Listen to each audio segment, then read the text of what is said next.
Terima kasih Mas Aldo. Assalamualaikum warahmatullahi wabarakatuh. Innal hamdalillah nahmaduhu wa nasta'inuhu wa nastaghfiruh wa na'udzu billahi min shururi anfusina wa min sayyiati a'malina. May yahdihillahu fala mudhillalah wa may yudlilhu fala hadiyalah. Asyhadu an la ilaha illallah wahdahu la syarikalah wa asyhadu anna Muhammadan abduhu wa rasuluh. Allahumma salli wa sallim wa barik ala Muhammad wa ala ali Muhammad kama sallaita wa barakta ala Ibrahim wa ala ali Ibrahim fil alamin innaka Hamidum Majid. Rabbi shrah li sadri wa yassir li amri wahlul 'uqdatam min lisani yafqahu qawli. Amma ba'du. Ikhwas sekalian dan bapak-bapak serta hadirin sekalian, a'azani Allah wa iyyakum ajmain. Semoga kita semua yang hadir di majelis ini senantiasa dimuliakan oleh Allah Subhanahu wa taala. Amin ya Allah ya rabbal alamin. Alhamdulillah pada malam hari ini kita bisa bermuajahah, berkumpul di majelis yang mudah-mudahan senantiasa diberikan keberkahan oleh Allah ini untuk memulai ya ngaji kitab Fadlul Islam. Sebagaimana yang bapak-bapak serta ikhwas sekalian udah pegang semua kitabnya ya? Sudah ya? Insya Allah ini ada 2 kitab nanti. Satu Fadlul Islam, yang kedua Nawaqidul Islam, pembatal-pembatal keislaman. Jadi dalam satu kitab ada 2 kitab penting yang insya Allah nanti kita akan kaji secara berurut ya. Sekarang kita akan mempelajari Fadlul Islam dulu. Nah bapak-bapak dan ikhwan sekalian, nanti kami akan langsung masuk ya ke pembahasan. Sementara muqaddimah nanti panjenengan monggo baca sendiri ya. Muqaddimah dari halaman 4 sampai 5 itu. Jadi silahkan dibaca di rumah masing-masing. Nah, kita insya Allah akan langsung masuk pada pembahasan bab yang pertama, yaitu Fadlul Islam. Fadlul Islam artinya keutamaan Islam. Al-fadlu, afdal lebih utama. Kalau fadl artinya keutamaan. Kita penting belajar kitab ini supaya saat kita berislam itu betul-betul mantap gitu ya. Kan banyak orang di KTP Islam tertulis agamanya, tapi dia tidak mantap, bahkan minder dengan keislamannya. Kenapa kok bisa ada orang Islam tapi minder dengan keislamannya? Karena dia nggak tahu ilmunya. Nah harusnya setiap orang Islam itu pede ya, bangga dia. Saya sebagai Muslim. Nah, itu tadi sebabnya banyak orang yang mengaku dirinya Islam tercatat di KTP-nya sebagai Muslim, tetapi dia nggak paham apa sesungguhnya keutamaan Islam itu. Maka saya kira sangat penting kita belajar kitab yang ditulis oleh Syekh Muhammad bin Abdul Wahab ini. Kita beringkas tetapi insya Allah sangat bermanfaat untuk kita semua. Baik bapak-bapak dan ikhwan sekalian, mari kita lihat bab yang pertama. Fadlul Islam. Nah dalam bab ini beliau mengutip ada sekitar 8 dalilnya. 3 dari ayat Al-Quran, 5 dari hadis Nabi SAW atau dari Asarus Sahabah. Asarus Sahabah itu riwayat yang sumbernya dari sahabat. Yang pertama, beliau mengutip surah Al-Maidah ayat ketiga. Al-yauma akmaltu lakum dinakum wa atmamtu alaikum ni'mati wa raditu lakumul Islam madina. Yang artinya pada hari ini aku sempurnakan untuk kalian agama kalian dan aku sempurnakan nikmatku atas kalian dan aku ridha Islam menjadi agama kalian. Nah, ini dalil pertama untuk menjelaskan tentang keutamaan Islam. Kenapa disebut? Nah, ini judul ini diberi judul Fadlul Islam.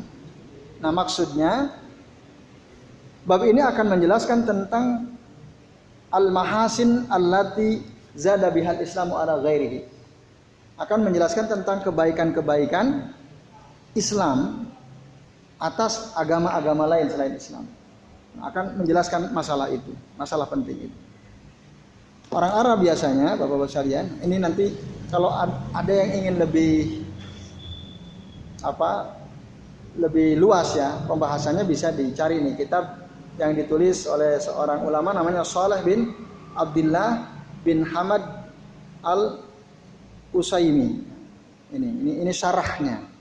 Termasuk ini sebenarnya sudah ada syarahnya juga di apa yang Bapak-bapak dan Ibu sekalian pegang. Ini merupakan terjemahan dari kitab ini ya. Kalau matan aslinya ini Fadlul Islam. Lalu ditaklik, diberi catatan kaki oleh Syekh bin Baz. Nah, ini terjemahnya. Jadi apa yang ada di sini sama dengan ini.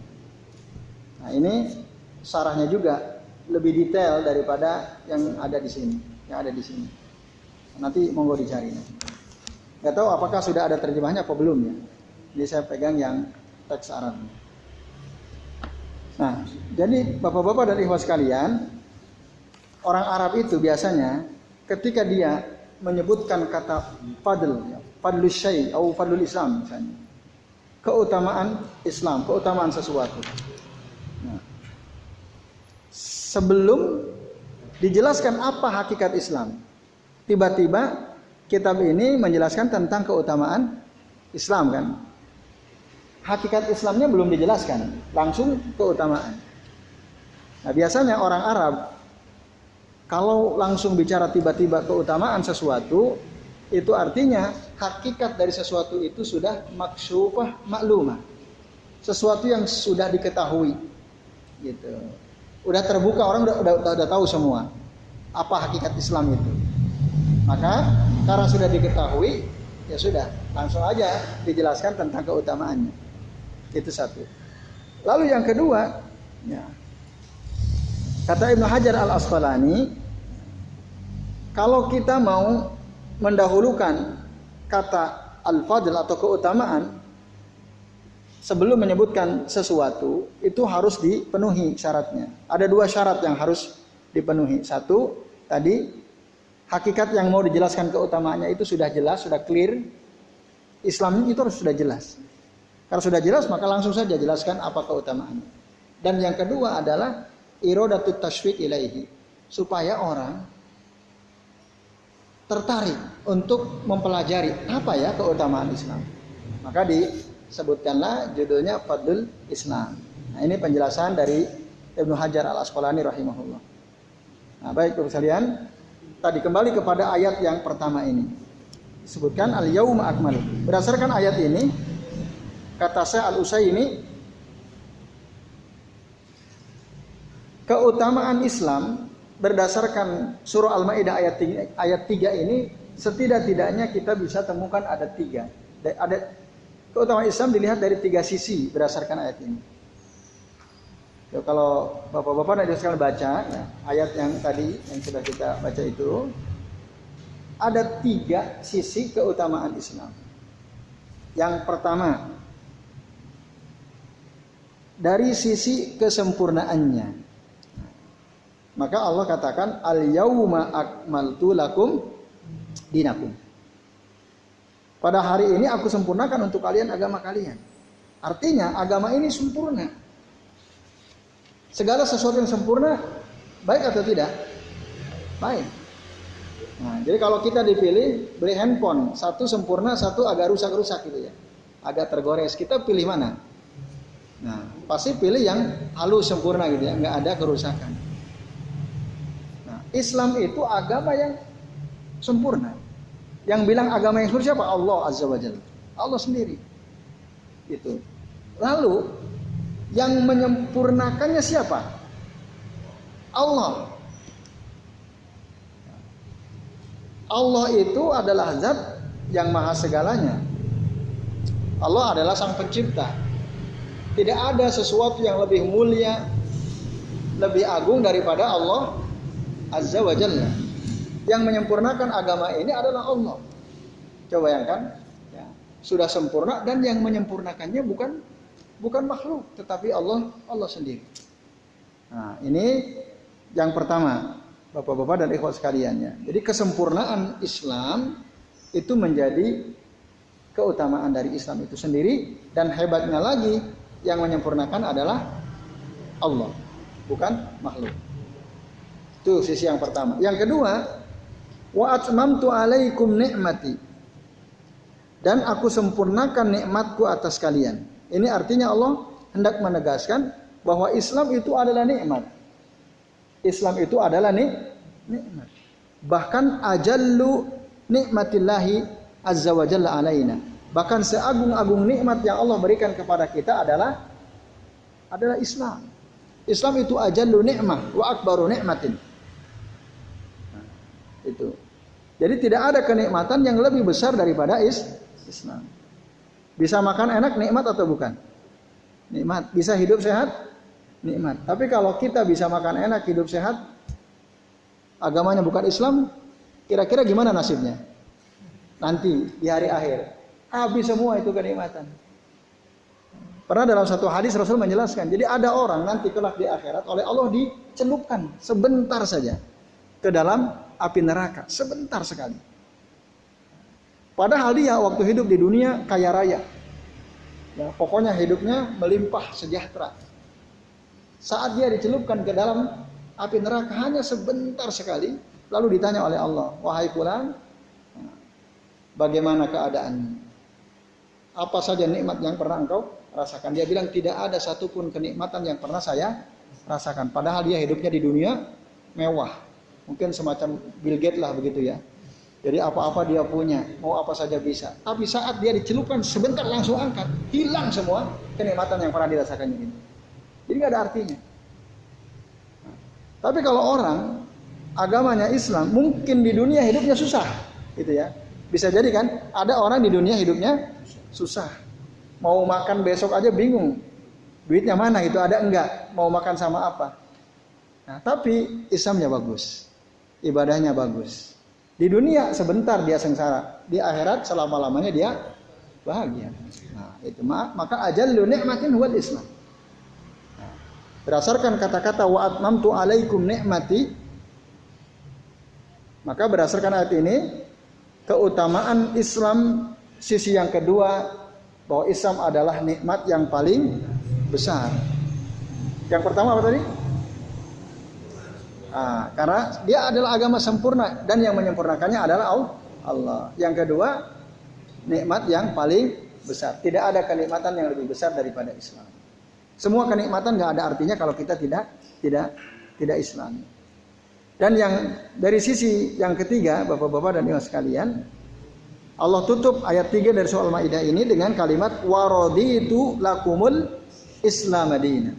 Aku ridho Islam sebagai agama baik buat bagi kalian. Nah, kalimat terakhir ini menunjukkan keutamaan Islam yang ketiga. Bahwa Islam adalah agama yang diridhoi oleh Allah untuk kita. Jadi Allah ridho agama ini, Islam ini menjadi agama untuk kita. Ini artinya apa? Apa yang kita bisa pahami dari kalimat ini? Berarti agama selain Islam tidak Allah ridhai. Maka dikatakan wa ma adahu mughadun maskhutun alaih. Apa yang ada selain Islam, agama apa selain Islam itu dimurkai oleh Allah. Allah murka kepada agama-agama selain Islam.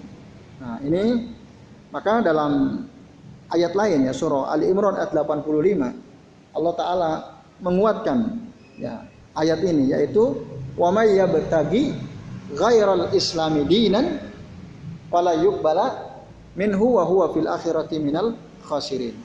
Barang siapa yang mencari agama selain Islam, jadi kalau ada orang cari-cari agama selain Islam, fala yuqbala minhu, tidak akan diterima oleh Allah dari orang tersebut, wa huwa fil akhirati minal khasirin, dan dia di akhirat kelak termasuk golongan orang-orang yang rugi. Jadi orang yang beragama selain Islam itu rugi sekali. Ayat tadi jelas, dan Allah tidak akan terima. Sebaik apapun dia, sedermawan apapun orang tersebut, kalau dia bukan beragama Islam, Allah tidak akan terima. Maka rugi sekali hidup di dunia, ya, walaupun dengan harta yang melimpah, kalau dia bukan seorang Muslim, rugi. Wa huwa fil akhirati minal khasirin. Nah, ini dalil yang pertama. Maka Bapak-bapak dan Ibu sekalian, kesimpulan dari dalil pertama, Islam itu ya memiliki keutamaan setidak-tidaknya dari tiga faktor tadi. Satu, dari sisi kesempurnaannya dan yang menyempurnakannya Allah. Kedua, nikmat yang paling besar yang ketiga adalah agama yang diridhoi oleh Allah untuk kita. Itu dalil yang pertama, kesimpulannya. Lalu dalil yang kedua, ya, Bapak-bapak dan ibu sekalian, disebutkan yaitu dari surah Yunus ayat 104. Ya. Allah Ta'ala berfirman, A'udzubillahi minasyaitonirrajim, Qul ya ayyuhan nas, katakanlah wahai manusia, in kuntum fi syakin, jika kalian berada dalam keraguan, min dini, dari agamaku ini, maksudnya agama yang dibawa oleh Rasulullah Muhammad SAW. Fala a'budul ladzi ta'buduna min dunillah, maka aku tidak menyembah Tuhan-Tuhan yang kalian sembah selain Allah. Jadi Rasul ingin membuktikan kepada orang-orang yang ada di Jazirah Arab waktu itu, orang Yahudi dan Nasrani dan lain-lain, bahwa Rasul ya, tidak menyembah Tuhan-Tuhan selain Allah. Walakin a'budullah alladzi yatawaffakum. Akan tetapi Allah lah yang aku sembah, kata Rasulullah. Zat yang mematikan kalian, yang mewafatkan kalian. Nah, ini penegasan dari Nabi tentang Allah Azza wa Jalla. Bapak-bapak dan ikhwas sekalian, rahimani wa rahimakumullah. Nah, dikaitkan dengan apa kelebihan Islam berdasarkan ayat ini? Kita perhatikan kata min dini. Ya. Jadi jika kalian ragu, in kuntum fi syakin min dini, dari agamaku ini, yaitu Islam. Ya. Agama Rasul adalah Islam, dan agama seluruh para nabi Rasul juga adalah Islam, semua.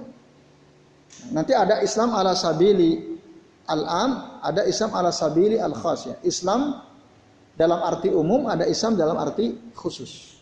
Islam dalam arti umum adalah agama yang Allah turunkan kepada seluruh nabi dan rasulnya. Maka seluruh nabi dan rasulnya, mulai Nabi Adam sampai Nabi Muhammad, itu adalah muslim, dengan syariat yang berbeda-beda tentu saja.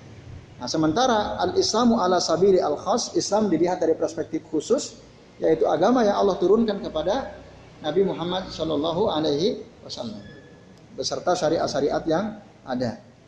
Nah, jadi Islam itu agamaku, kata Rasulullah. Lalu apa kemudian keutamaan Islam kalau kita lihat dari ayat ini?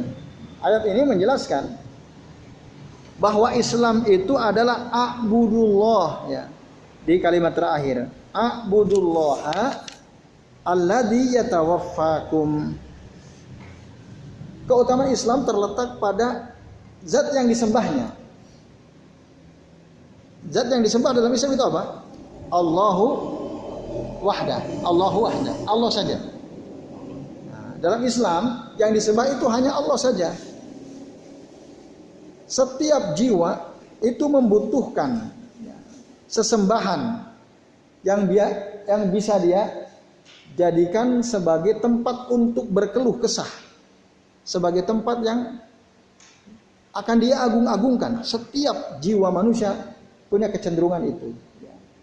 Bahkan ateis sekalipun yang konon katanya dia tidak beragama, itu pada dasarnya hatinya itu butuh kepada sesuatu yang dia bisa jadikan tempat untuk berkeluh kesah. Semua orang sama. Sesuatu yang akan dia agung-agungkan. Nah, Islam, sesuatu yang disembah itu adalah Allah Azza wa Jalla. Cara untuk memenuhi kebutuhan di mana seseorang akan berkeluh kesah, di mana seseorang akan mengagungkan sesuatu, dalam Islam ada solusinya, yaitu ibadah kepada Allah. Nah, ini. Dan Allah itu ya adalah al-ma'bud al-haq wa huwa Allah subhanahu wa ta'ala. Zat yang paling ya, layak atau berhak untuk disembah. Sementara selain Allah tidak ada Tuhan-Tuhan yang layak disembah dan tidak benar dijadikan sebagai sesembahan. Maka kesimpulannya, di antara keutamaan Islam adalah sesembahannya Allah Azza wa Jalla. Yang jadi sesembahan adalah Allah Azza wa Jalla. Beda dengan orang Nasrani, beda dengan orang Yahudi, beda dengan orang Majusi, beda dengan orang Hindu, orang Buddha. Mereka punya sesembahan. Siapa sesembahannya? Ya Tuhan-Tuhan mereka yang mereka buat sendiri. Dalam Islam Allah. Ini keutamaan. Karena Allah ya zat yang maha agung, maha kuasa atas segala sesuatu. Sementara Tuhan-Tuhan agama selain Islam, bahkan yang buat ya mereka sendiri kadang-kadang gitu ya. Ada yang buat patung, lalu patung itu disembah-sembah. Nah, itu. Jadi itulah keutamaan Islam dari ya, surah apa tadi? Yunus ya, ayat 104. Bapak-bapak dan ibu sekalian. Nah, kemudian dalil yang ketiga dari surah Al-Hadid ayat 28. Allah Ta'ala berfirman, Ya ayyuhalladzina amanu ittaqullaha wa aminu birasulihi. Wahai orang-orang yang beriman, bertakwalah kepada Allah, berimanlah kepada Rasulnya. Siapa yang dimaksud Rasulnya di sini? Nabi Muhammad Sallallahu Alaihi Wasallam. Jadi kalau ada orang, ya seorang Muslim beriman bertakwa kepada Allah, lalu dia beriman kepada Rasulullah Muhammad SAW dan apa yang dibawa oleh beliau risalahnya, Allah bilang apa? Pada lanjutan ayat ini, nah bapak-bapak dan ibu sekalian silakan dibuka ya. Di sini di kitab ini tidak dilanjutkan. Nah, tentu saja maksudnya sengaja tidak dilanjutkan supaya kita lihat langsung Al-Quran. Nah, kalau di terjemahnya lengkap kan? Lengkap nggak? Ah, lengkap. Kalau di kitab aslinya tidak dilengkapi, tapi titik-titik.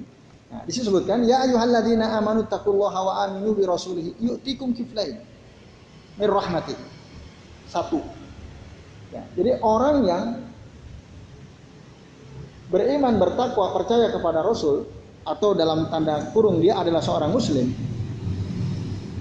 keutamaannya satu, Allah akan berikan kepada kalian kiflaini min rahmatihi. Insya Allah akan memberikan rahmatnya kepada kalian sebanyak 2 bagian. Jadi Allah kasih 2. Setiap muslim oleh Allah diberi 2 bagian dari rahmatnya. 2 bagian dari rahmatnya. Maksudnya apa? 2 bagian dari rahmatnya ini, bapak-bapak dan ikhwas sekalian, azani Allah wa iyyakum ajmain. Nah, maksudnya yang pertama adalah bagian dari rahmat Allah fid dunya, dan yang kedua walahu hazzun wa nasibun min rahmatillahi taala fil akhirah. Jadi yang dimaksud 2 bagian itu, satu Allah akan berikan kepada seorang muslim rahmatnya di dunia, dan yang kedua kelak di akhirat Allah juga akan berikan kepada seorang muslim rahmatnya. Apa bentuk rahmat Allah di dunia ini? Nah, kasih sayang Allah di dunia ini. Ya, ketenangan hati diantaranya. Jadi hidupnya tenang. Dalam keadaan seperti apapun seorang muslim itu selalu tenang dia. Ya, karena kata Nabi, ajaban li amril mu'mini. Ya, sungguh mengagumkan urusan orang beriman itu. Idza asobat husarra'u, kalau dia mendapatkan kelapangan, syakara, dia akan bersyukur. Ya. Fakana khairan lahu, ini baik untuk dia. Wa idza asabathu ad-dharra'u, tetapi ketika dia tertimpa kesulitan, kesusahan, apa yang dilakukan oleh seorang mukmin? Sabara, dia bersabar. Fakana khairan lahu, dan ini kebaikan. Walaisa dzalika illa lil mu'min, dan ini tidak terjadi kecuali hanya untuk orang beriman saja. Nah, ini jadi di dunia seorang mukmin, seorang muslim itu oleh Allah diberikan rahmat berupa tadi, ya, ketenangan hatinya, dia bersyukur, dia sabar dalam setiap keadaan. Nah, sementara di akhirat dia juga akan Allah beri rahmatnya berupa apa? Dimasukkan ke dalam surga yang nikmatnya ya, tidak terbatas, hidupnya selamanya, kekal di dalam surga itu. Nah, ini suatu kasih sayang yang luar biasa dari Allah yang Allah akan berikan kepada orang-orang muslim, orang yang beragama Islam. Nah, di sini antum mau minum harus gunain tangan. Gini kan, mau minum. Kalau di surga antum gak pakai tangan mau minum langsung. Ya diminumin. Antum baru mikir aduh pengen anggur, langsung didatangin. Nah, istri sudah mendampingi antum.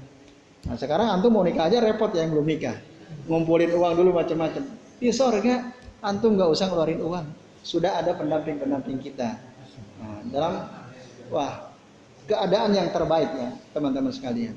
Nah ini, itu rahmat Allah, ya sangat luas dan tidak terbatas. Nah itu ya teman sekalian. Itu. Lalu apalagi keutamaan Islam yang kita bisa tangkap dari surah Al-Hadid ayat 28. Yang kedua yaitu wa yaj'al lakum nuran tamshuna bihi. Allah akan jadikan cahaya untuk kalian yang dengan cahaya itu kalian akan berjalan. Jadi Allah akan memberikan petunjuk kepada setiap muslim yang dengan petunjuk itulah dia akan berjalan di jalan yang segelap apapun. Kalau orang ada cahaya, berani nggak dia jalan? Berani. Selamat atau tidak? Selamat. Karena oleh Allah dikasih cahaya, oleh Allah dikasih hidayah. Nah itu yang kedua tuh. Jadi selain dia dapat dua bagian dari rahmat Allah berdasarkan surah Al-Hadid ayat 28 ini, yang kedua Allah akan berikan kepadanya petunjuk. Dengan petunjuk itu dia akan, dengan cahaya itu dia akan berjalan. Kita bisa bayangkan ya. Jadi orang kalau punya cahaya, ya tadi gampang kemanapun nggak ada rasa takut. Karena terang, kemana-mana terang. Jadi Islam itu sudah jelas. Bagaimana cara berinteraksi dengan sesama kita. Bagaimana cara berinteraksi dengan pemerintah. Bagaimana cara berinteraksi dengan lawan jenis. Bagaimana cara berinteraksi dengan orang tua. Dengan teman sejawat. Semua udah ada aturannya. Nggak bingung lagi. Bagaimana ketika kita bertamu misalnya. Bagaimana ketika kita ibadah, bagaimana ketika kita ada di majelis ilmu, semua jelas dalam Islam. Terang benerang. Nah, itu ya. Jadi Islam itu kalau dia benar Islamnya, maka tadi kan ayatnya dimulai ya ayyuhalladzina amanu ya ittaqullah. Disuruh dulu untuk betul-betul bertakwa kepada Allah. Artinya apa? Ya bukan hanya sekedar Islam, tapi dia betul-betul berusaha untuk bertakwa kepada. Itulah yang oleh Allah akan diberi dua bagian rahmatnya, yang oleh Allah akan diberi petunjuk. Kalau hanya sekedar nama saja, Islam di KTP tertulis Islam, tapi dia nggak berusaha takwa, ya nggak ada. Keutamaan yang ada dalam ayat ini tidak akan dapat. Harus takwa. Ini, teman-teman sekalian. Dan yang ketiga, nah ini dahsyat lagi. Sudah diberi dua bagian dari rahmatnya. Sudah Allah kasih cahaya dalam kehidupannya. Yang ketiga wa yaghfir lakum, Allah ampuni dosa kalian. Nah, itulah Islam. Jadi Islam itu bisa mengampuni dosa. Bapak-bapak dan ikhwan sekalian, adzani Allah wa iyyakum ajmain. Nah ini ya. Jadi ayat ini jelas sekali menegaskan tentang keutamaan Islam. Setidak-tidaknya ada 3 tadi. Ada 3. Oke, saya kira jelas ya. Nah ini dalil yang kedua. Kemudian dalil yang ketiga, ya benar. Dalil ketiga ini ya.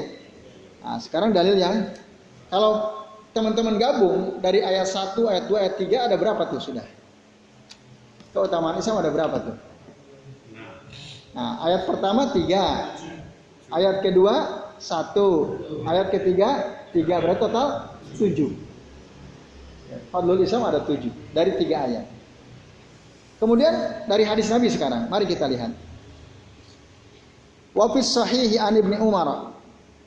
Yang dimaksud wa fis sahihi an Ibnu Umar.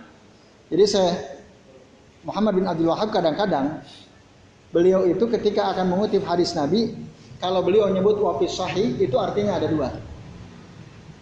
Arti yang pertama, hadis ini ada dalam kitab Bukhari atau Muslim. Sahih Bukhari atau Sahih Muslim. Itu maksudnya.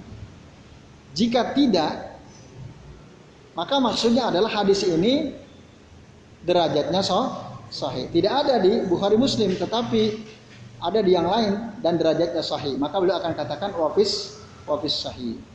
Jadi beliau menegaskan bahwa ini adalah hadis sahih.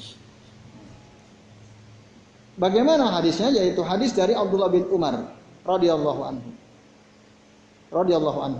Anna Rasulullah sallallahu alaihi wasallam qala, sesungguhnya Rasulullah sallallahu bersabda, "Mathalukum Wa masalu ahlil kitabaini, perumpamaan kalian ya, atau permisalan kalian, maksudnya kalian di sini umat Islam dengan dua golongan ahlul kitab, maksudnya al-yahud wan nasara. Kama sali rajulin istajara ujara, sebagaimana atau semisal orang yang mempekerjakan para pekerja. Jadi Rasul menggambarkan, memberikan perumpamaan. Kalian yang muslim dibanding Yahudi dan Nasrani, ahlul kitab, itu ibarat ya, ada seseorang memiliki pekerjaan lalu ditawarkan, atau ada orang bekerja, si fulan punya pekerjaan lalu punya anak buah gitu ya. Perumpamaan seperti itu. Kama sali rajulin istajara ujara. Faqala, lalu Rasul bersabda, "May ya'malu li min godwatin ila nisfin nahari ala qirat." Nah, ya artinya siapa yang mau bekerja untukku dari waktu pagi sampai tengah hari. Waktu pagi itu sejak terbit matahari sampai zuhur. Zuhur jam berapa sekarang? Jam 11:30. Terbit matahari jam berapa? Jam 5:20 ya. Berapa jam dari terbit matahari sampai masuk waktu zuhur? 6 jam lebih. Katakan 6,5 jam ya, 6 jam setengah. Oke. Nah, ada orang yang bekerja untukku, ya kata si pedagang ini, dari waktu pagi sampai tengah hari dengan upah 1 kirot. 1 kirot itu katakanlah 100.000 gitu ya. Katakanlah begitu. Karena makna kirot secara mutlak artinya bagian, nasib. Walaupun nanti dalam beberapa hadis sebutkan, terutama waktu Rasulullah menjelaskan tentang keutamaan orang yang mengantar jenazah, sholat jenazah, 1 kirot itu sama seperti gunung Uhud. Tapi makna asal 1 kirot itu maksud 1 bagian. Nah, kita ambil makna yang kedua ini. Jadi kata Rasulullah, siapa yang mau bekerja untukku dari waktu pagi sampai tengah hari dengan upah 1 kirot. 1 kirot 1 bagian. Untuk lebih mudah kita pahami, katakan 100.000. Seakan upah 100.000. Kerja dari sejak terbit matahari sampai waktu zuhur. Sekitar 6 jam setengah. Nah, lalu dikatakan. Nah, fa'amilatil Yahud. Lalu kaum Yahudi pun mengerjakannya. Jadi orang Yahudi dulu yang ngambil pekerjaan itu. Ya oke, saya kerjakan. Dapat berapa kirot nih orang Yahudi? 1 kirot. Kerjanya berapa jam? 6 jam. Nah, mari kita lihat kalimat berikutnya. Lalu kata Rasulullah, "Man ya'malu li min nisfin nahari ila salatil asr ala qirat." Barang siapa yang mau bekerja untukku dari tengah siang itu maksudnya waktu zuhur sampai waktu sholat asar, akan diberi upah 1 kirot juga. Dari zuhur ke asar berapa jam? Berapa jam Pak Samsul? 3 ya. Katakan 3 jam. 3 jam. Lebih atau enggak? Tadi jam 11:30 kan? Sampai jam 2:30. 3 jam benar ya? 3 jam. Diberi gaji berapa? 1 kirot. Nah, maka fa'amilatin nasara. Akhirnya orang Nasrani mengerjakannya. Lalu Rasul bertanya lagi. Apa pertanyaan berikutnya? Rasul mengatakan, "Wa may ya'malu li min salatil asri illa an taghiba asy-syamsu ala qirataini." Siapa yang mau bekerja untukku dari mulai setelah sholat asar sampai terbenam matahari akan digaji 2 kirot. Berapa jam? 3 jam? Kurang lebih. Lebih lama mana? Zuhur ke asar, asar ke maghrib. Zuhur ke asar lebih lama sedikit ya. Nah, berarti yang paling pendek asar ke maghrib. Nah, coba Bapak dan Ibu sekalian bayangkan. Nah, maka orang yang masa kerjanya waktunya lebih sedikit dapat berapa? 2 kirot. Yang kedua tadi dapat 100.000, 100.000. Ini dapat 200.000 sendiri. Padahal waktunya lebih pendek. Nah, lalu apa kata Nabi? Fa'antum hum, kalianlah mereka itu. Maksudnya kalianlah wahai para sahabat, kalianlah kaum muslimin yang ketiga ini. Jadi orang Islam itu kerjanya lebih sedikit tapi gajinya lebih besar. Perumpamannya seperti itu. Bisa dipahami ya? Orang Yahudi, Nasrani masa kerjanya Yahudi lebih lama lagi tuh. Orang Nasrani masa kerjanya kan durasi kerjanya lebih lama, tapi gajinya cuma 100.000. Tapi orang Islam waktu kerjanya lebih sempit, lebih sedikit, gajinya lebih banyak. Rasul mengumpamakan seperti itu, yaitu 2 qiran. Kalau dikonversi ke uang kita katakanlah 200.000 begitu ya. Fa antum hum, kalian itulah. Fagodibatil yahudu wan nasara. Maka marahlah orang Yahudi dan orang Nasrani. Wa qalu, lalu mereka bertanya, malana aktsaru amalan wa aqallu ajran ya Rasulullah. Kenapa kami ya lebih banyak pekerjaannya, lebih lama waktunya, tapi kenapa pahalanya, gajinya kok lebih sedikit? Lalu Rasul tanya, hal naqastukum min ajrikum syai'a? Apakah aku mengurangi upah kalian? Apa jawab orang Yahudi dan Nasrani? Qalu la, tidak. Engkau tidak mengurangi upah kami. Nah, jadi mereka sadar nggak ada yang dikurangi, nggak ada. Lalu apa kata Nabi? Dzalika fadli utihi man asya. Nah, itulah keutamaan pemberianku yang akan aku berikan kepada siapa saja yang aku kehendaki. Nah, ini bisa dipahami ya. Maka dari hadis ini, Bapak-bapak dan ikhwat sekalian, a'adzanillahu wa iyyakum ajmain. Jadi ini perumpamaan Allahnya. Perumpamaan dari Allah kepada hambanya. Jadi umat Islam ini meskipun ya dia durasi kerjanya atau kerjanya lebih sedikit, tetapi pahalanya lebih banyak dari yang lain. Nah itu. Ini keutamaan Islam ya. Atau dalam istilah yang lain, kalau dilihat dari eksistensinya, di antara 3 umat agama samawi ini mana yang paling terakhir? Islam.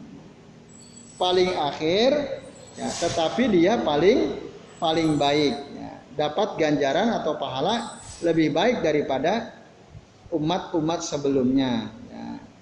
Jadi as-sabiquna ujura. Ya. Jadi Islam itu adalah agama yang ja'alallahu azza wa jalla lahu minal ujuri wal fadli ma laisa liman taqaddamahum fahumul akhiruna wujudan was-sabiquna ujura. Allah menjadikan umat Islam ini bagi mereka pahala dan keutamaan tidak sebagaimana umat-umat yang datang sebelum mereka ya, terakhir datangnya, tetapi paling banyak pahalanya, bagiannya. Nah ini Bapak-bapak dan ibu sekalian ya, keutamaan Islam berdasarkan hadis dari Abu Hurairah. Ada dari siapa? Abdullah bin Umar. Abdullah bin Umar radhiyallahu anhu. Ya.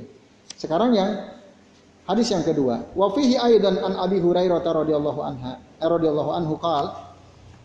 Dan dalam hadis juga ada hadis riwayat Abu Hurairah, dia berkata,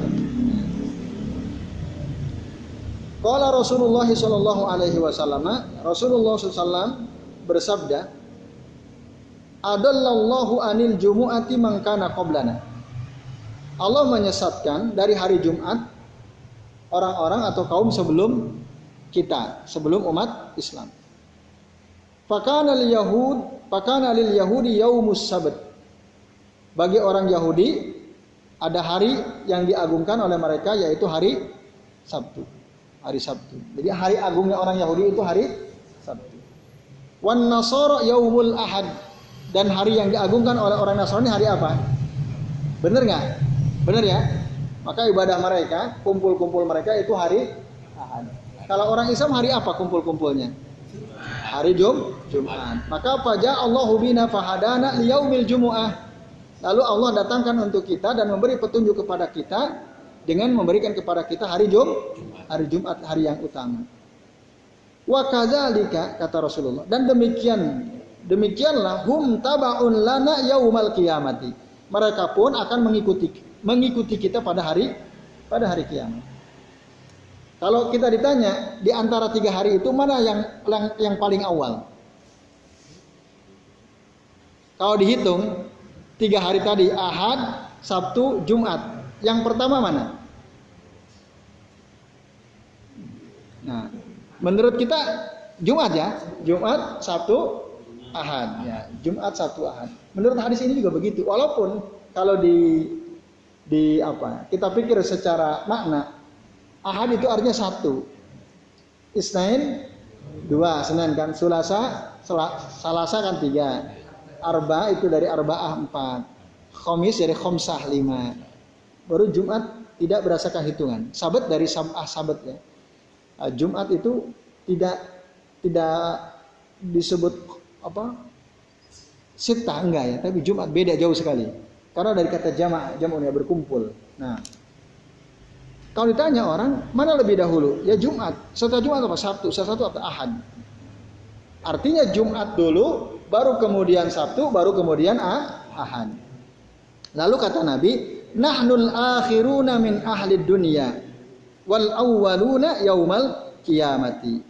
Kita ini adalah umat terakhir dari penduduk dunia dan umat yang pertama akan dihisab dan masuk surga pada hari kiamat. Hadis rawahu al-Bukhari.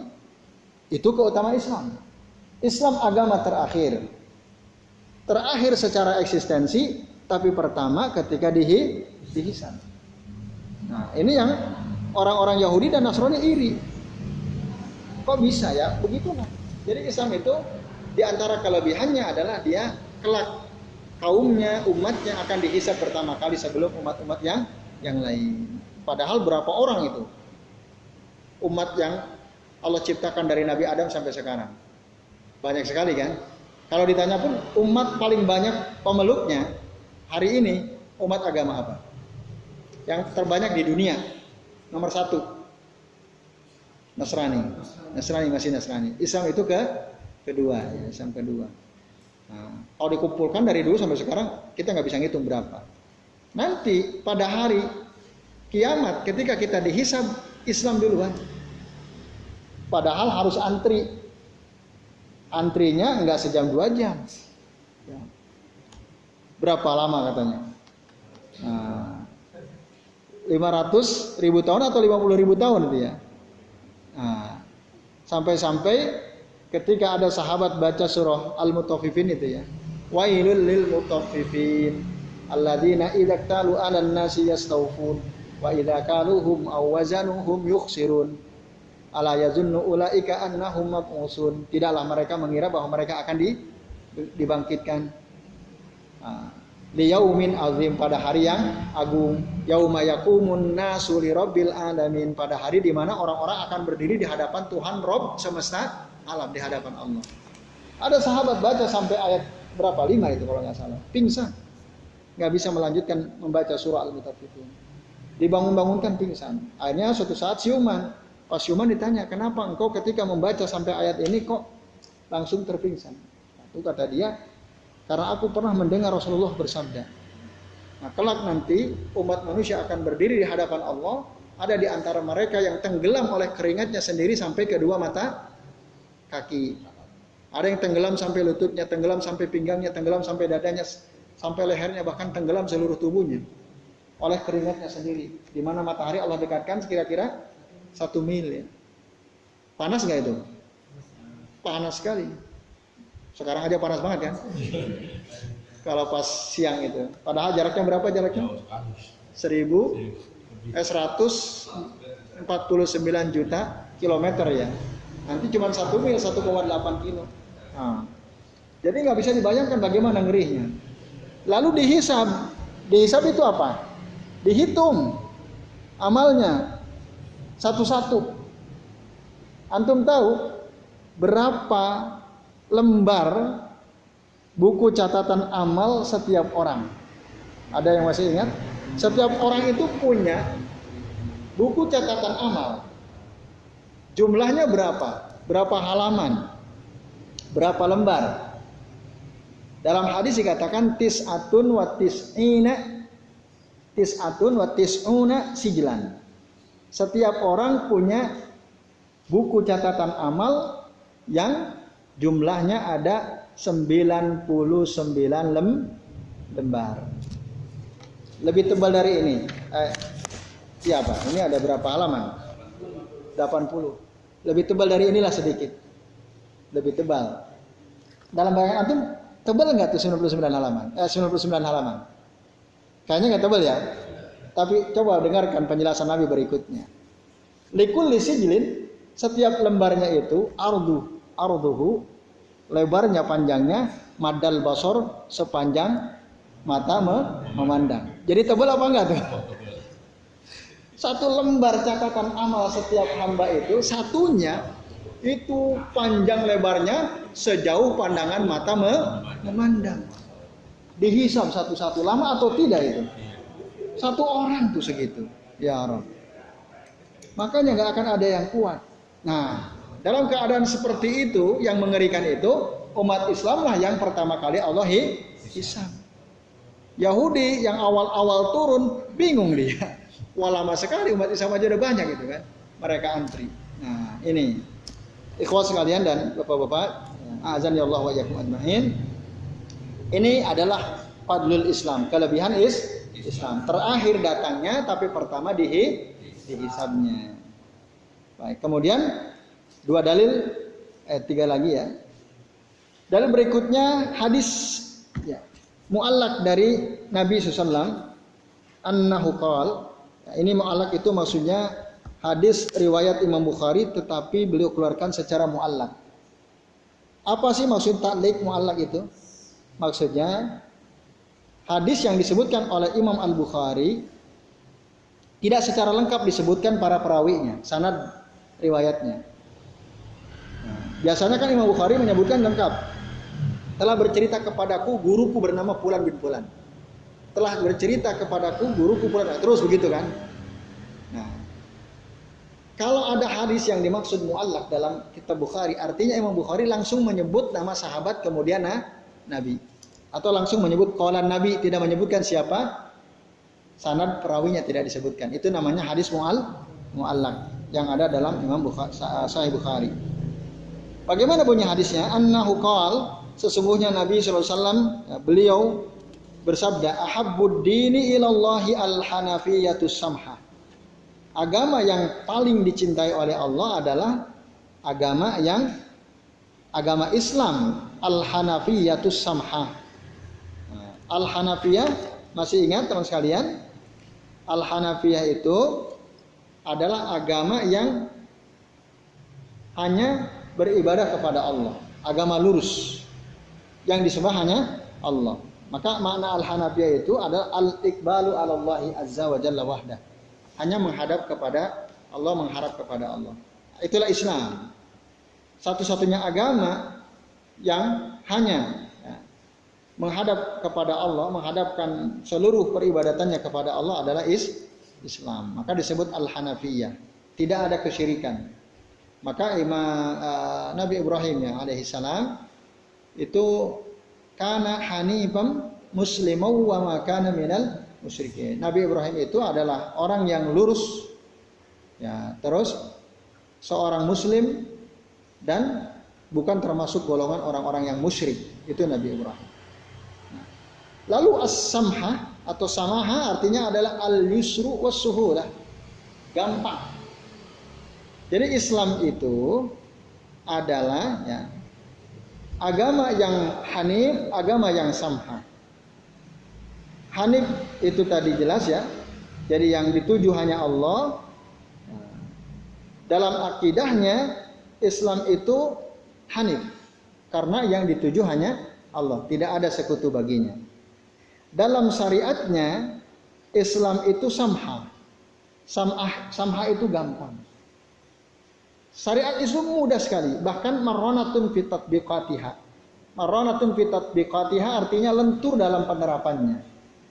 Islam paling gampang. Ya. Ibadah kalau enggak bisa dipaksa enggak dalam Islam? Enggak, wajib. Haji wajib atau tidak? Wajib. Tapi kalau orang enggak mampu, wajib atau tidak? Tidak, gugur kewajibannya. Nah, sholat harus berdiri, ya kan? Tapi kalau ada orang sakit nggak bisa berdiri, boleh nggak dia sholat tanpa berdiri? Boleh. Nah, dalam Islam begitu. Jadi samhah, lentur sekali. Selalu ada kemudahan dalam Islam. Tapi jangan dimudah-mudahkan gitu. Dalam Islam itu selalu ada kemudahan. Nah, ini di antara keutamaan Islam adalah satu Hanafiyah, yang kedua samhah. Itu maksudnya apa yang ingin dijelaskan ya oleh penulis kitab ini kepada kita semua, Bapak-bapak dan ikhwah sekalian. Nah, kemudian hadis berikutnya, kalau berarti udah berapa tuh? 8 lah atau 9 ya? Kelebihan Islam 9. Lalu hadis Ubay bin Ka'ab radhiyallahu anhu, dia mengatakan, ini asharu sahabat dari Ubay bin Ka'ab. Apa kata Ubay? Alaikum bisabili was sunnah. Nah, jadi hendaklah kalian mengikuti Islam ya. Jadi as-sabil di sini maksudnya al-Islam ya. Maksud dari kata as-sabil. Nah, antum bisa, atau jalan. Kalau antum melihat halaman 10, makna asal as-sabil itu ya jalan, makna asalnya. Nah, yaitu jalannya Nabi Muhammad SAW dan jalannya para sahabat, sebagaimana disebutkan dalam surah Al-An'am ayat 153. Atau secara ringkas, maka makna sabil ini adalah al-Islam. Nah, terus apa lagi kata Nabi? Kata Ubay bin Ka'ab. Alaikum bisabili was sunnah. Hendaklah kalian ya memegang jalan yang lurus, yaitu Islam, dan memegang sunnah. Fa innahu laisa min abdin ala sabilin wa sunnatin zakarallaha fa fadat aynahu min khasyatillahi fatamassahu annar. Yang artinya sesungguhnya tidaklah ada seorang hamba yang berjalan di atas jalan yang lurus, berpegang teguh kepada sunnah, lalu kemudian dia ingat kepada Allah, dan air matanya ya, bercucuran dari kedua matanya karena takut kepada Allah. Maka orang itu tidak mungkin akan disentuh oleh api neraka. Jadi nggak ada orang Islam yang berjalan di atas jalan yang lurus, berpegang teguh kepada sunnah Rasul, lalu ketika dia ingat kepada Allah, nangis kedua matanya, maka orang seperti ini tidak mungkin akan disentuh api neraka. Itu maksudnya. Fatamassuhu annar. Satu. Yang kedua, walaisa min abdin ala sabilin wa sunnatin zakarur rahmana. Tidaklah ada seorang hamba yang berjalan di atas jalan yang lurus, di atas sunnah, ya, sunnah Nabi maksudnya. Lalu dia ingat kepada Allah Zat yang Maha Rahman. Faksa'arra jilduhu. Lalu kemudian kulitnya apa? Merinding. Karena apa? Min makhafatillahi ta'ala. Karena takut kepada Allah. Illa kana kama sali syajaratin yabisin warakuha. Jadi kalau ada orang Islam, dia ingat sama Allah, lalu merinding, takut kepada Allah, maka orang yang seperti ini, perumpamaannya, kata Ubay bin Ka'ab, adalah seperti sebuah pohon yang kering daunnya. Kalau ada pohon kering daunnya gimana kira-kira kalau kena angin? Nah, maka daun itu akan berguguran. Illa tahatat an huzunubuhu kama tahatta an hadhihi syajarati warakuha. Maka dosa orang itu yang ingat kepada Allah, merinding kulitnya, akan berguguran dosa-dosanya, sebagaimana ya, sebuah pohon yang kering daunnya akan berguguran, berjatuhan daunnya ketika tertiup oleh angin. Jadi waktu kita takut, maka takut sama Allah itu bisa jadi penghapus dosa. Kita ingat sama Allah terus takut, maka berjatuhanlah dosa-dosa kita. Tahatat dzunub. Terus yang terakhir, wa inna iktisadan fi sunnatin khairun min ijtihadin fi khilafi sabilin wa sunnatin. Nah, yang artinya, dan sesungguhnya berhemat-hemat dalam sunnah,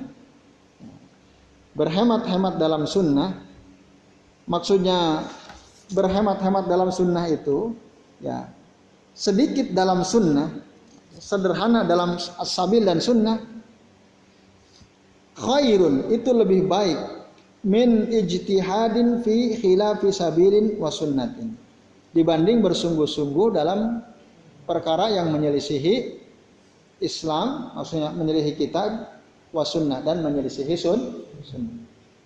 Ada orang bersungguh-sungguh dalam amal perbuatannya, sholatnya sampai 1000 rakaat sholat sunnahnya, misalnya, sungguh-sungguh. Zikirnya berjam-jam begitu ya, antara isya sampai subuh, zikir terus. Ibadahnya di malam Rabu Wekasan, dikuatin gitu ya, misalnya malam ini gitu ya. Sungguh-sungguh itu, nggak punya pun diada-adakan. Ya. Itu tidak lebih baik jika dibandingkan orang yang beramal sesuai dengan kitab Allah dan sunnah Rasulnya. Itu. Jadi percuma kesungguhan luar biasa yang dilakukan oleh seseorang dalam beramal, padahal amalan itu tidak sesuai dengan Quran dan sunnah. Tidak ada contohnya dari Nabi SAW. Percuma. Ya. Tapi orang yang ketika dia beramal, amalnya sesuai dengan kitab Allah dan sunnah Rasulnya, meskipun sedikit bobot kebaikannya berat. Jauh ya kalah orang yang sangat tadi bersungguh-sungguh. Banyak yang orang dalam berbuat bid'ah sungguh-sungguh. Banyak, nggak punya pun diada-adain. Itu banyak sekali yang kayak gitu itu. Dikiranya lebih susah, lebih banyak pahalanya begitu ya, dikiranya oleh mereka. Lebih banyak amalnya, lebih baik pahalanya. Tidak demikian ya. Ikhwah sekalian, a'adzan ya Allah wa iyyakum ajmain. Jadi dalam Islam itu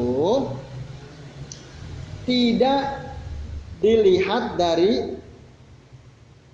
susah dan banyaknya, tapi dilihat dari apa? Dari sesuai atau tidaknya dengan sunnah.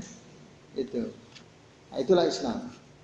Nah, maka di antara kelimpahan Islam itu gampang. Yang penting sesuai dengan Quran Sunnah, udah baik sekali. Nggak usah repot-repot lah. Nggak usah menyusah-nyusahkan diri sendiri. Yang susah pun dalam Islam jadi mudah kok. Nah, ini ada orang yang udah mudah disusah-susahin. Kan ada itu. Orang yang udah mudah disusah-susahin. Nah, ini penting ya, sama-sama kita perhatikan. Ikhwah sekalian, azan ya Allah wa iyyakum ajmain. Nah, ya saya kira jelas ya. Yang penting tadi sesuai dengan Al-Quran dan Sunnah. Kemudian yang terakhir, dalil yang ke-8. Disebutkan ini hadis dari Abu Darda, ini juga asharus sahabah. Abu Darda mengatakan, qal ya habbaza, duhai sungguh baik, ya habbaza, udah baik sekali gitu. Apa yang maksud baik? Naumul akyasi wa iftaruhum, tidurnya orang yang cerdas, orang yang cerdik, orang yang berakal itu tidurnya aja sudah baik sekali tidurnya. Wa iftaruhum, dan tidak puasanya orang yang cerdas itu baik sekali. Ya, sungguh baik. Jadi tidur orang cerdik dan tidak puasanya mereka itu sangat baik. Yang dimaksud orang cerdik ini siapa? Orang yang sesuai dengan Quran dan Sunnah. Jadi orang yang sesuai dengan Quran Sunnah itu al-aqyas. Dalam hadis itu ada disebutkannya. Al-qayyisu, ya, orang yang cerdas itu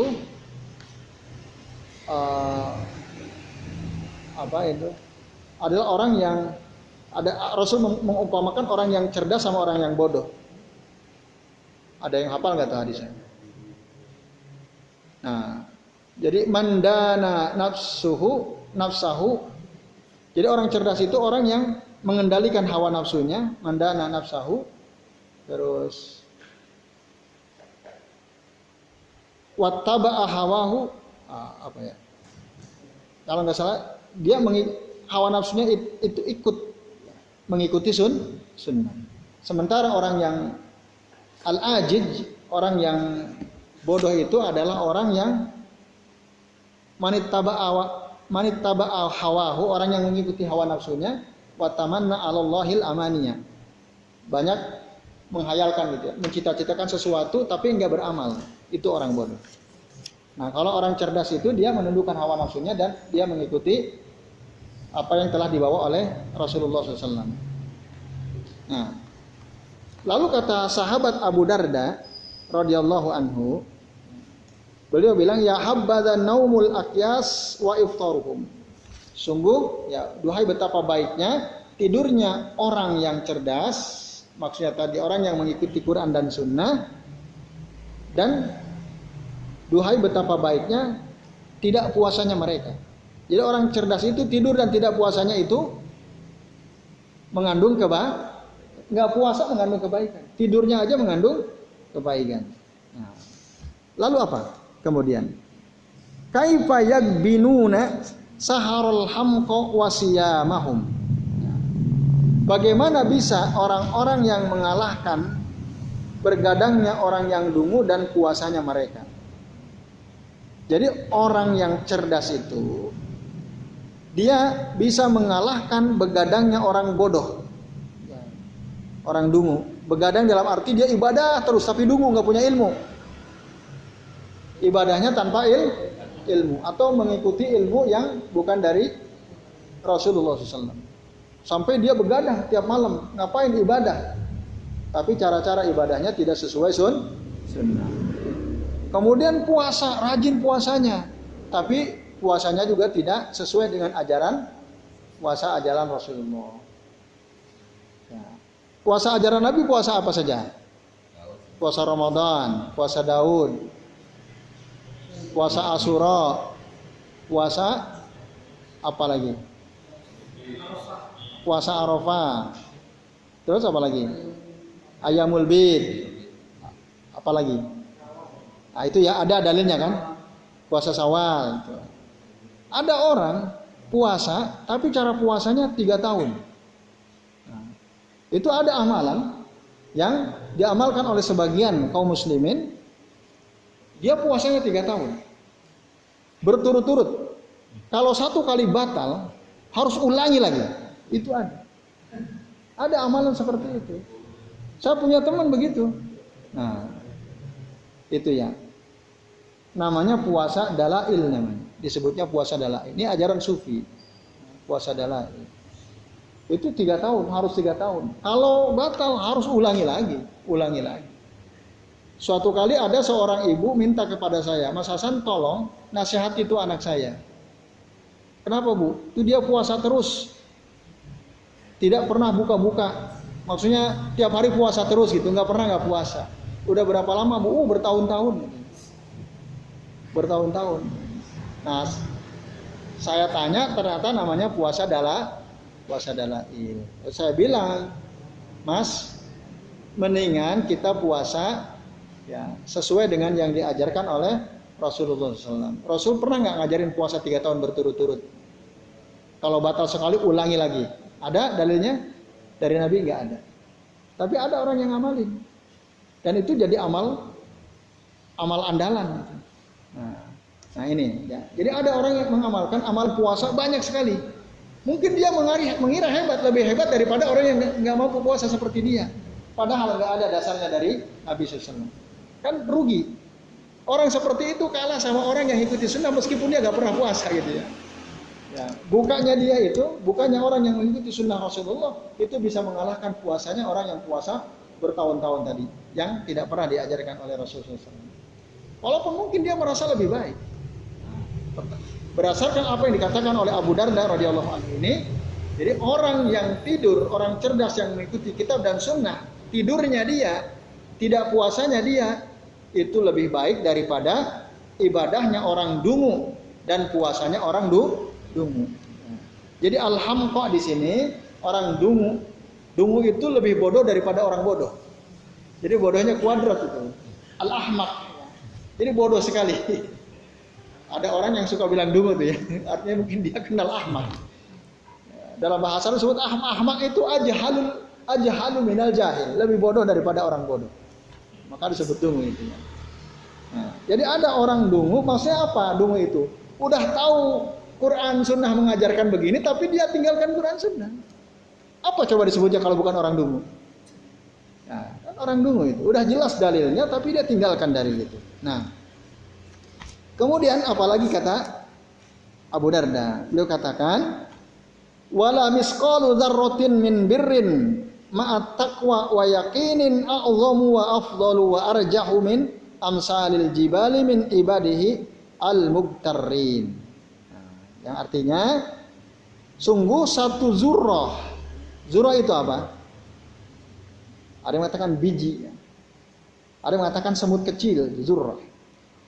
Artinya sesuatu yang sangat kecil.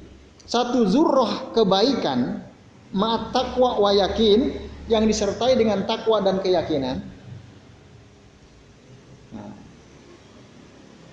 itu a'zam, lebih agung, wa afdal, lebih utama, wa arjah, lebih berat, min amsalil jibal, lebih berat daripada ya, beberapa gunung, min ibadihi al mugtarin, atau min ibadatil mugtarin. Itu bukan min ibadihi ya, min ibadatil, tolong dikasih titik 2 itu, min ibadatil mugtarin, lebih berat daripada beberapa besar gunung ibadahnya orang-orang yang tertipu. Bisa antum pahami nggak ini? Bisa? Ada orang ibadahnya banyaknya luar biasa, saking banyaknya menggunung tuh ibadah amalnya, puasanya, ya sholatnya, zikirnya banyaknya luar biasa, sampai bergunung-gunung kalau dikumpulin. Tapi dia tertipu. Tertipu maksudnya apa? Ya tidak mengikuti Quran dan Sunnah, mengikuti godaan syaitan. Nah, itu walaupun jumlahnya bergunung-gunung, dia tidak lebih baik daripada ibadahnya orang yang bertakwa dan orang yang yakin. Orang yang bertakwa di sini tentu saja, apa takwa itu? Ya, mengikuti, menjalankan semua apa yang diperintahkan Allah dan Rasulnya, meninggalkan semua apa yang dilarang oleh Allah dan Rasulnya. Artinya orang takwa itu tentu saja orang yang senantiasa berusaha untuk mengikuti Al-Quran dan Sunnah. Itu orang takwa.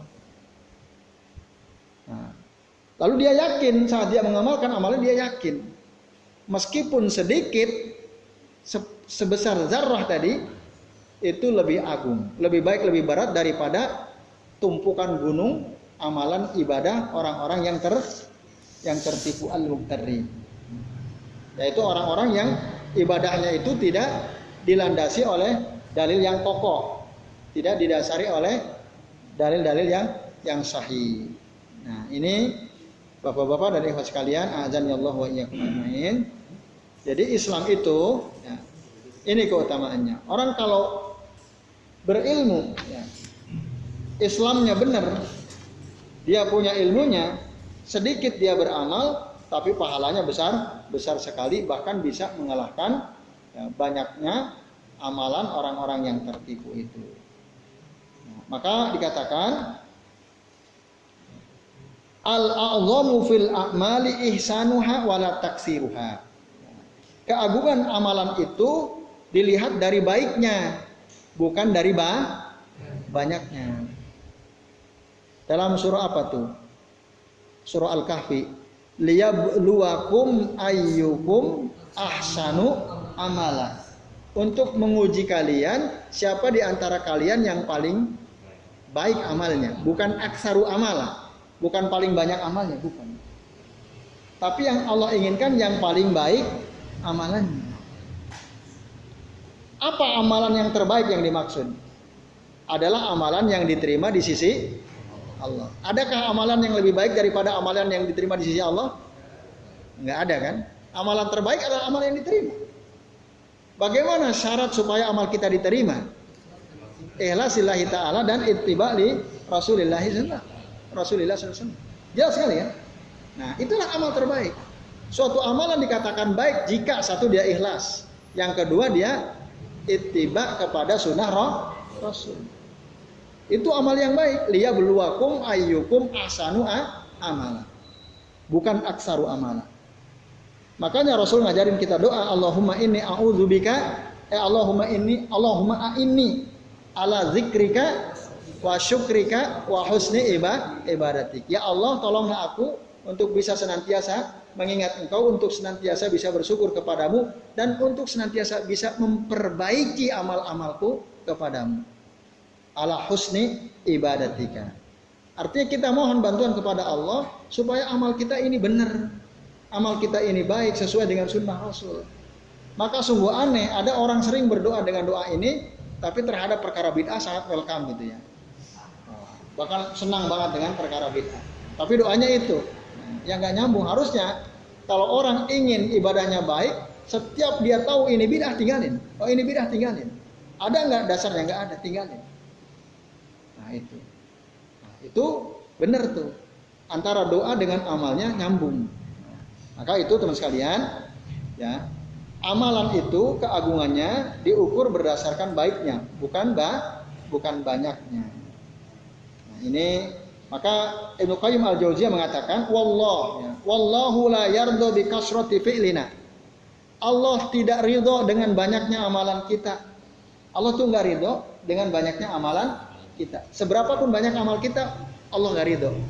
Lakin bi ahsanihi ma'al iman. Tapi amalan yang Allah ridhoi adalah amalan yang baik disertai dengan iman. Amal baik apa tadi? Yang ikhlas dan ittiba sunnah Rasul ya. Fal arifuna muraduhum ihsanuhu wal jahiluna amu anil ihsan. Orang-orang berilmu, orang-orang yang arif bijaksana itu, tujuan amal mereka adalah bagaimana caranya supaya amal saya ini baik. Itu orang-orang berilmu. Mikirnya gimana ya supaya amal saya ini baik, supaya amal saya ini diterima oleh Allah. Oh berarti saya harus ikhlas. Oh berarti saya harus ittiba kepada sunnah Rasul. Wal jahilun, sementara orang-orang jahil amu anil ihsan, mereka buta terhadap ibadah yang baik. Mereka buta. Jadi yang mereka kejar bukan baiknya ibadah, tapi banyaknya ibadah. Itu kata Ibnu Qayyim al-Jauziyah rahimahullah dalam syair yang beliau pernah sampaikan dalam kitab An-Nuniyah. Jadi saya kira ini Bapak-bapak dan ikhwan sekalian, azan ya Allah wa iyyakum ajmain ya, pembahasan tentang fadlul Islam, ya, keutamaan Islam berdasarkan beberapa dalil dari ayat Al-Qur'an dan dari hadis Nabi serta dari asharus sahabat. Jadi saya kira ini yang bisa kita bahas di jam 10 lewat 10 ya. Ya. Sebelum diakhiri barangkali ada yang mau bertanya, kami persilahkan. Kalau ada, yes, silakan Mas Fadi. Biasanya orang yang beribadah itu ada tingkatannya. Maksudnya seandainya orang ini ahli sholat malam tahajud, mungkin dia lemah di puasa, mungkin juga kalau itu sebenarnya. Ya. Gimana kiat-kiat cara kita untuk menggabungkan semua ini? Mungkin kita ya ahli puasa, ahli baca Quran juga. Kiat-kiatnya bagaimana bisa menggabungkan semua amal? Ya, terima kasih Mas Fajar. Sebaik-baik orang tentu saja orang yang bisa beramal dengan sempurna. Puasanya rajin, sholat malamnya rajin, sholat duhanya rajin, sedekahnya rajin, hadir di majelis ilmunya rajin, tolabul ilmunya rajin dan lain sebagainya, semua rajin.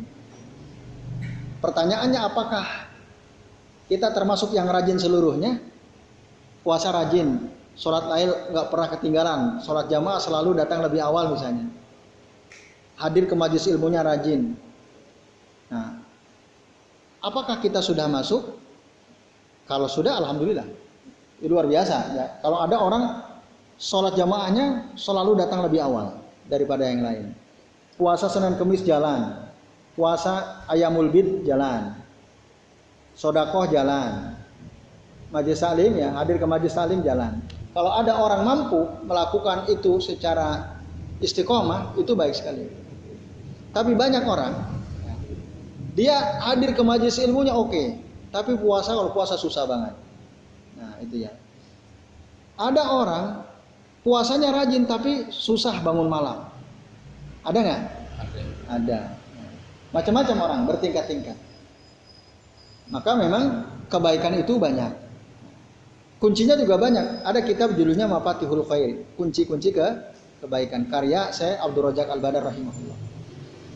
Nah, beliau menegaskan masing-masing orang oleh Allah diberikan kemampuan yang berbeda-beda. Ada kalanya dia rajin puasa tapi sholat lainnya susah. Ada kalanya dia rajin hadir ke majelis ilmu tapi sholat lainnya yang susah misalnya. Dan seterusnya bolak-balik itu ya. Tidak apa-apa. Amalkanlah amalan yang kita mampu. Sempurnakanlah amalan itu. Saya nggak kuat puasa. Terus yang kamu kuat apa? Hadir ke majelis ilmu. Tuh istiqomah itu di situ. Terus jangan melempem di puasa, hadir di majelis ilmu, tambah males. Nah ini repot. Jadi mana di antara pintu-pintu kebaikan yang mampu kita lakukan itu diperkuat. Itu. Nah, karena memang setiap orang beda-beda. Jarang orang yang mampu melakukan seluruhnya secara baik, secara istiqamah. Nah itu. Jadi masing-masing orang punya kekuatan yang berbeda-beda. Maka istiqomahilah amalan yang selama ini kita cenderung mudah melakukannya. Bagi sebagian orang puasa berat atau tidak? Bagi sebagian tidak berat, tapi bagi sebagian berat. Begitu ya? Bagi sebagian orang hadir di majelis ilmu berat atau tidak? Bagi sebagian berat, bagi sebagian tidak berat. Pun demikian sholat lain dan seterusnya. Nah, ketika kita melakukan suatu kebaikan, kita merasa ringan, udah istiqomahi itu. Itu. Nah, nanti yang lain-lain ya akan ikut insya Allah. Dan terus jangan pernah meremehkan suatu amalan baik yang kita tidak mampu melakukannya. Itu nggak boleh, itu ngeremehin. Wah saya rajin puasa, lalu ngecilin orang yang suka hadir ke majelis ilmu. Oh kita udah biasa rutin hadir ke majelis ilmu, tapi kita ngeremehin orang yang suka puasa. Jangan meremehkan. Kan karena ada sebagian orang dia rajin puasa, tapi dia meremehkan orang-orang yang hadir ke majelis ilmu. Nah, itu nggak benar juga. Jadi amalkanlah yang selama ini oleh Allah kita dipermudah secara istiqomah. Terus jangan pernah menganggap remeh suatu amalan yang saat ini kita belum mampu. Ya insya Allah nanti pada saatnya akan mampu. Ya itu satu tipsnya begitu. Jadi jangan pernah anggap remeh. Terus juga jangan merasa berdosa. Aduh kok saya nggak kuat puasa ya. Padahal misalnya antum udah rajin sholat lain, antum udah rajin hadir di majelis ilmu, tapi puasa belum kuat misalnya. Ya sudah, yang antum kuat lakukan. Yang antum belum kuat ya diniatkan suatu saat ingin gitu ya, dan jangan dianggap remeh. Oke, itu Mas Fajar ya. Nah, nanti bisa dibuka dalam kitab Mafatihul Khair ya, karya Syekh Abdul Razak Al-Badar. Allah taala. Ya. Satu lagi barangkali kalau ada yang mau tanya. Ya, monggo. Sama-sama. Jadi ada beberapa tabungan amal ya, kalau yang disebutkan di sini tidak akan disentuh api neraka selamanya. Apakah yang maksud dari tidak disentuh api selamanya itu sama dengan yang masuk surga atau hisab? Iya. Ada berapa orang katanya kata Rasul 70.000 orang ya. Dalam hadis yang lain riwayat Imam Ahmad, nanti Rasul minta tambahan. Jadi setiap 7.000 akan membawa 70.000. Siapa mereka? Mereka adalah umatku yang yadkhulunal jannata bighairi hisabin wala adzab. Orang yang akan masuk surga tanpa dihisab dan tanpa diadab. Artinya enggak kesentuh. Orang yang sekian itu tidak akan kesentuh oleh api neraka. Nah, lalu dalam hadis yang tadi kita pelajari, hadis yang keberapa itu? Yang ke-7 ya, dalil yang ke-7 dari Ubay bin Ka'ab, asar dari Ubay bin Ka'ab. Apakah yang dimaksud ya tidak akan tersentuh api neraka itu adalah termasuk yang tadi 70.000 ya, lalu membuat totalnya kira-kira berapa? 49 miliar ya atau 4,9 miliar ya. Apakah termasuk itu? Ya, jawabannya iya.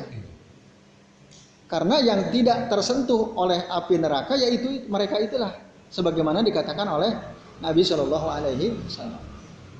Ada lagi yang sampai itu salah satu keutamaan dari yang sholat 4 rakaat sebelum zuhur sama sesudah zuhur itu salah satu fadilahnya adalah tidak disentuh neraka. Betul, ada ya. Itu juga. Tapi begini, ketika kita memahami suatu hadis, kita harus Caranya supaya bisa mendapatkan pemahaman yang utuh. Tadi dalam konteks memahami orang-orang yang tidak tersentuh oleh api neraka kan itu. Temanya kan itu.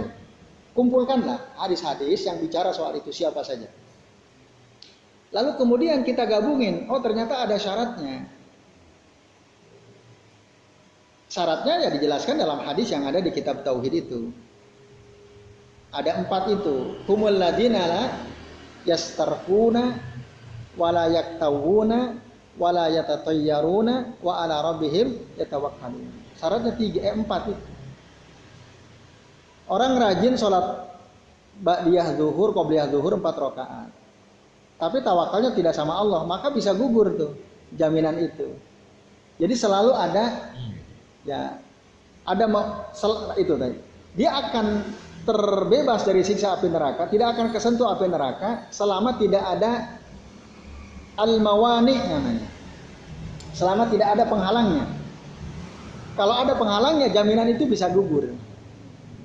Termasuk yang ada dalam hadis ini. Jadi ada orang rajin banget, ba'diyah zuhur 4 rakaat, qobliyah zuhur 4 rakaat, istiqomah dia. Tapi masih percaya hal-hal yang uropa tahayul.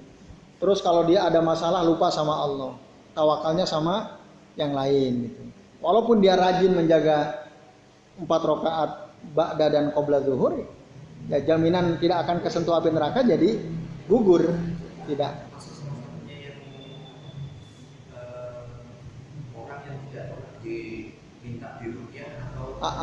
Itu layas sarkun itu syaratnya kan 4. Humul ladina layas sarkun, yaitu orang yang tidak pernah minta diruqyah. Wala yaktawun, tidak pernah berobat dengan api. Wala yatatayyarun, tidak pernah percaya tahayul, tatayyur. Wa ala rabbihim yatawakkalun, dan hanya kepada Tuhan mereka bertawakal. Syaratnya diantaranya tidak pernah berobat dengan minta diruqyah.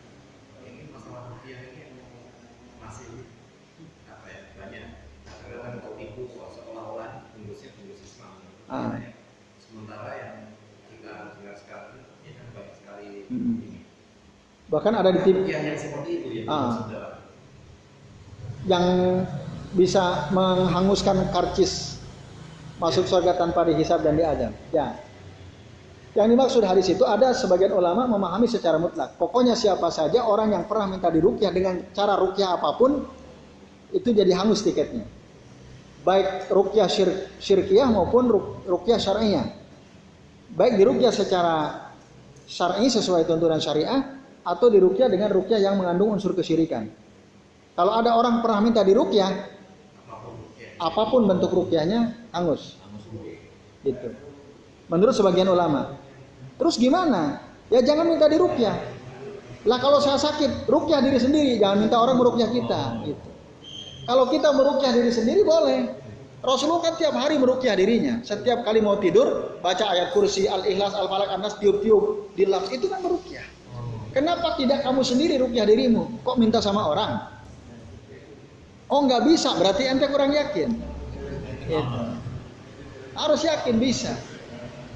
Itu. Jangan minta sama orang, berarti keyakinan ente lemah. Ya kan? Padahal Allah bilang apa? Wa idza sa'alaka ibadi anni fa inni qarib ujibu da'wati da'wat da'i idza da'ani. Aku akan menjawab doanya orang yang dia berdoa kepadaku. Setiap kita yang berdoa langsung kepada Allah, Allah akan ijabah kalau benar ya doanya. Penghalang-penghalangnya kita hilangkan. Nah itu. Ada yang memandang seperti itu. Ada yang memandang lagi yang dimaksud hangus tiket masuk surga tanpa dihisab dan diazab adalah orang yang minta diruqyah tapi ruqyahnya yang mengandung unsur syirik. Tapi kalau ruqyahnya ruqyah syariah katanya nggak apa-apa. Menurut sebagian ulama begitu. Tapi saya cenderung kepada yang pertama itu. Jadi kalau kita sakit tidak perlu minta diruqyah sama orang. Tapi kalau ada orang nawarin, Pak saya ruqyah ya, boleh atau tidak kita terima? Boleh. Kan kita nggak minta, dia nawarin, nggak apa-apa. Seperti Rasul ditawarin diruqyah oleh malaikat Jibril. Rasul nolak enggak. Rasul kena sihir oleh Jibril diruqyah. Bismillahirrahmanirrahim min kulli da'in yu'dzika wa min syarri kulli ainin hasidin bismillahirrahmanirrahim Allahu yasfika. Diruqyah oleh Jibril. Rasul enggak nolak. Boleh. Ya itu Pak Sabtu. Allah taala. Ya, baik teman sekalian, cukup ya. Nah, Sementara cukup sampai di sini. Alhamdulillah kita sudah menyelesaikan satu bab. Insyaallah nanti kita lanjut lagi di pertemuan yang akan datang. Terima kasih atas perhatiannya.